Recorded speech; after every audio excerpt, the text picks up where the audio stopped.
Good morning बच्चों, welcome to the next lecture of steam nozzle. इस lecture में हम देखेंगे कि जब भी नोजल के अंदर से कोई स्टीम पास करती है तो एरिया, वेलोसिटी और प्रेशर में क्या रिलेशनशिप होता है। ठीक है, that means relationship between area, velocity and pressure in a steam flow. तो एक हम नोजल लेते हैं कन्वर्जेंट डाइवर्जेंट, तो उसके लिए हम एक रिलेशनशिप ड्राइव करेंगे। ठीक है,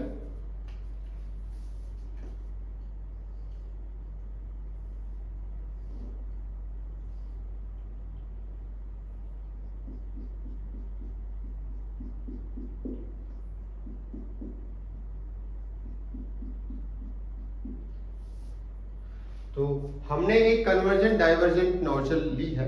अब इसके लिए हमें दो सेक्शन लेंगे, दो ट्रांसवर्स सेक्शन लेंगे।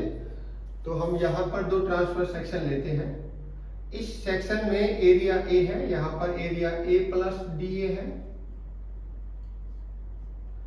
यहाँ पर प्रेशर पी है, यहाँ पर pressure P plus D P है। और स्पेसिफिक वॉल्यूम वी है, यहाँ पर वी प्लस डी पी है। और ये कितने डिस्टेंस पे है? They are at a distance of dx.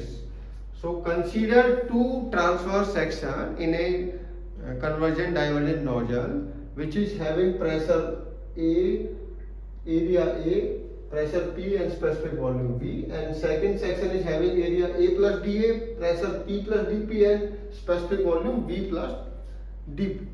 तो और उनके कितना डिस्टेंस है? dx अपार्ट है एक दूसरे से। ठीक है, तो हम अभी मानते हैं कि जो फ्लो हो रहा है इसके अंदर वो रिवर्सिबल एडियाबैटिक या आइसेंट्रोपिक फ्लो हो रहा है इसके अंदर। ठीक है, तो हमें रिलेशनशिप ड्राइव करना है, तो हमने एज्यूम कर लिया। तो पहले हम कॉन्टिन्यूटी इक्वेशन लगाएंगे, फिर हम मोमेंटम इक्वेशन लगाएंगे। ठीक है, so from continuity equation, using continuity equation,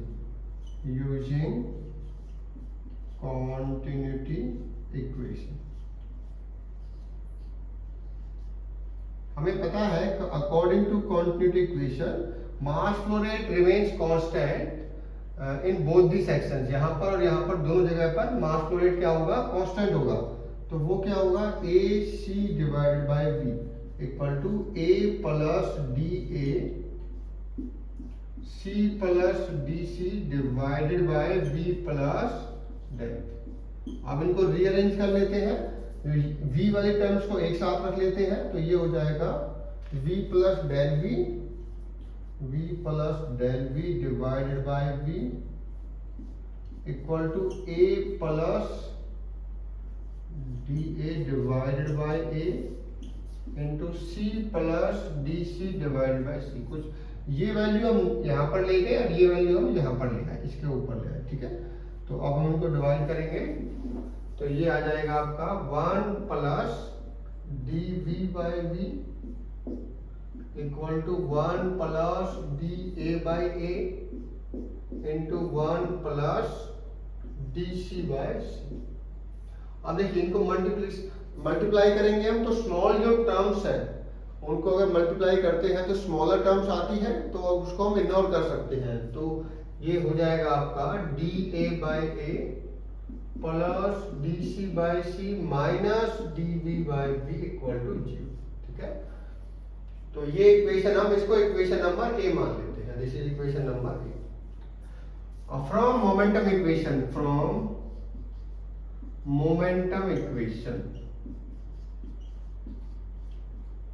देखिए आपको बताया था कि जो आपका इंक्रीज इन काइनेटिक एनर्जी है वो आपका एडियाबैटिक हीट ड्रॉप और वर्क डन के बराबर होगा। तो अभी हम यहाँ पर लेते हैं डिफरेंशियल फॉर्म में। अगर आप इसको लिखोगे C D C equal to minus V D P, क्योंकि ओपन सिस्टम के लिए वर्क डन कितना होता है? Minus V D P. तो अगर हम इसको सी स्क्वायर से डिवाइड करते हैं तो ये हो जाएगा आपका C minus V divided by C square into D P. ठीक है, तो इसको इक्वेशन नंबर 1 मान लेते हैं। तो डी सी बाई सी की ये वैल्यू हम यहाँ पर पुट करेंगे, अभी इसके बाद करेंगे। अभी हम डी बी बाई वी निकाल लेते हैं। So for isentropic flow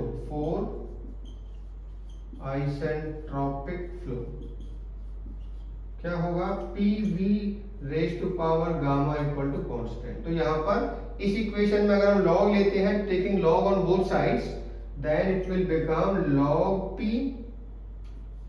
plus gamma log v equal to log c।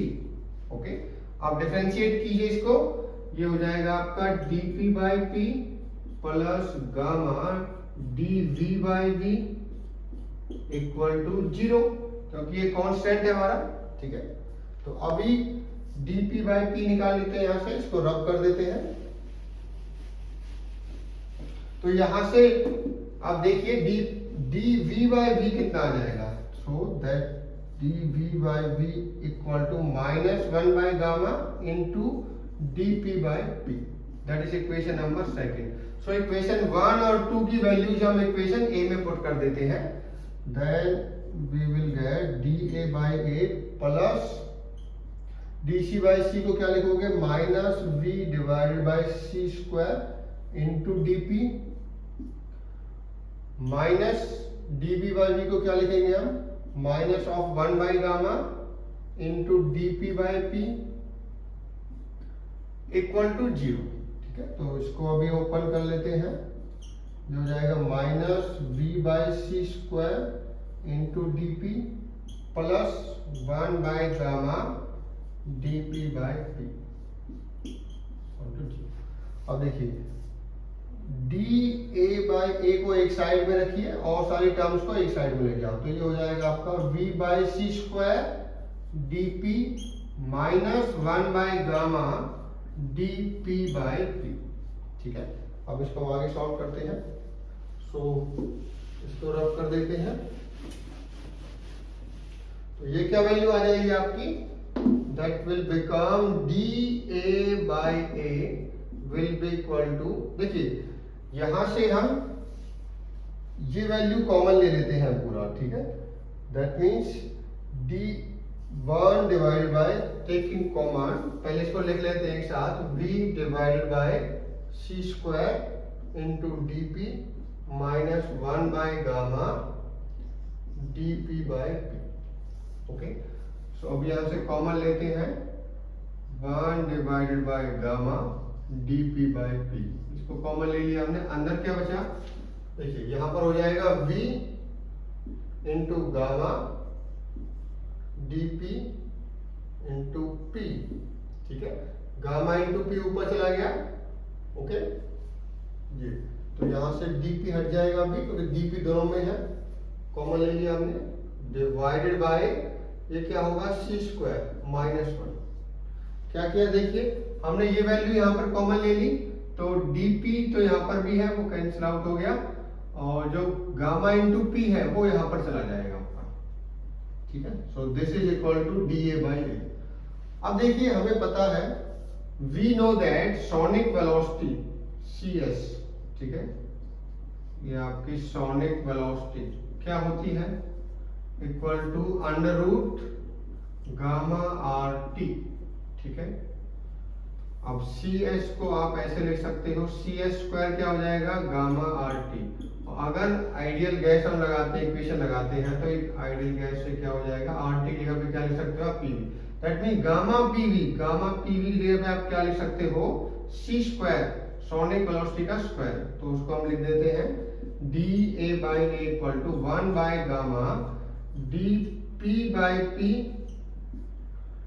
Into C square हो जाएगा यहाँ पर, divide by C square minus 1, तो सी एस स्क्वायर दिस। ठीक है, अब कॉम एलसीएम ले लेते हैं, dp divided by p, LCM लोगे तो यहाँ पर हो जाएगा सी स्क्वायर, यहाँ पर हो जाएगा सी एस स्क्वायर माइनस सी स्क्वायर। ठीक है, दिस da बाई a। अब इस कंप्लीट इक्वेशन को cs से डिवाइड कर दिए, cs से मल्टीप्लाई कर दिए। ठीक है, ऊपर भी cs और नीचे भी cs, तो ये क्या हो जाएगा,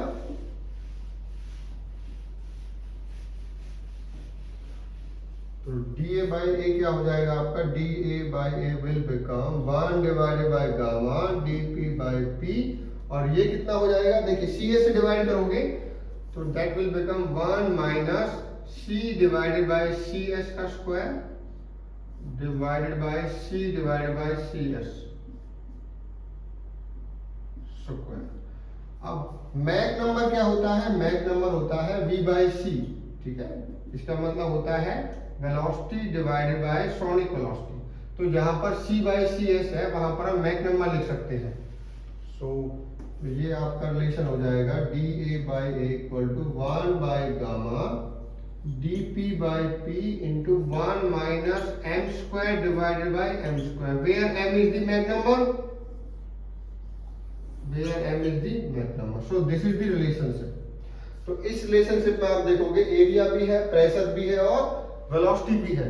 तो ये रिलेशनशिप होता है किसके लिए? नोजल फ्लो के लिए। अब इसके हम इंपोर्टेंस समझते हैं। इंपोर्टेंस क्या है इसकी? देखिए इंपोर्टेंस क्या है इसकी।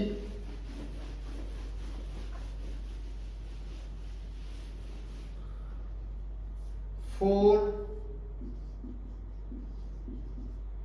एक्सेलरेटेड फ्लो, अगर फ्लो एक्सेलरेट कर रहा है दैट मींस वेलोसिटी बढ़ रही है, तो प्रेशर क्या हो रहा होगा? dP/P, ये क्या होगा? नेगेटिव, ठीक है। तो ये हमने फिक्स कर दिया। अब आते हैं केस नंबर 1 पे। अगर मैक नंबर आपका लेस देन 1 है दैट मींस C/CS, ठीक है। ये क्या है? Less than 1। और इसको आप ऐसे बोल सकते हो जो वेलोसिटी है वो सोनिक वेलोसिटी से कम है, तो ये वैल्यू क्या हो जाएगी? ठीक है, 1 minus m square divided by m square, ये वैल्यू क्या हो जाएगी आपकी? ये पॉजिटिव हो जाएगी। सो दैट मींस एरिया क्या हो जाएगा? dA/A, ये नेगेटिव हो जाएगा। देखिए यहां से समझिए, ये वैल्यू नेगेटिव है, ये पॉजिटिव है, तो dA/A क्या होगा? नेगेटिव। इसका मतलब कि अगर मैक नंबर आपका लेस देन 1 है तो नोजल की शेप क्या होगी? डिक्रीजिंग एरिया वाली शेप होगी, ये शेप होगी, ठीक है। This is the shape of the nozzle. So that means if the value of Mach number is less than 1, the shape of the nozzle will be converging.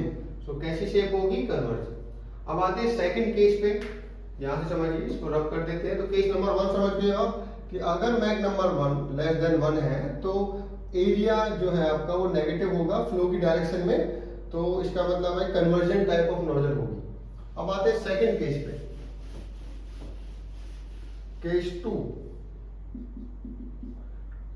If velocity is greater than CS, इसका मतलब Mach number क्या हो जाएगा? Greater than 1।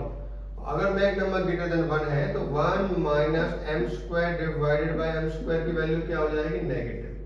सो आपका dA क्या हो जाएगा? dA/A is positive. That means flow की डायरेक्शन में एरिया बढ़ रहा है आपका, ठीक है, इस टाइप का आपका जो फ्लो है।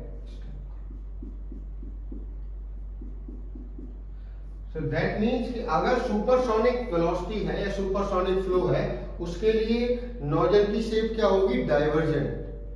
तो अगर मैक नंबर ग्रेटर देन 1 है तो नोजल की शेप क्या होगी आपकी? डाइवर्जिंग शेप होगी आपकी, ठीक है।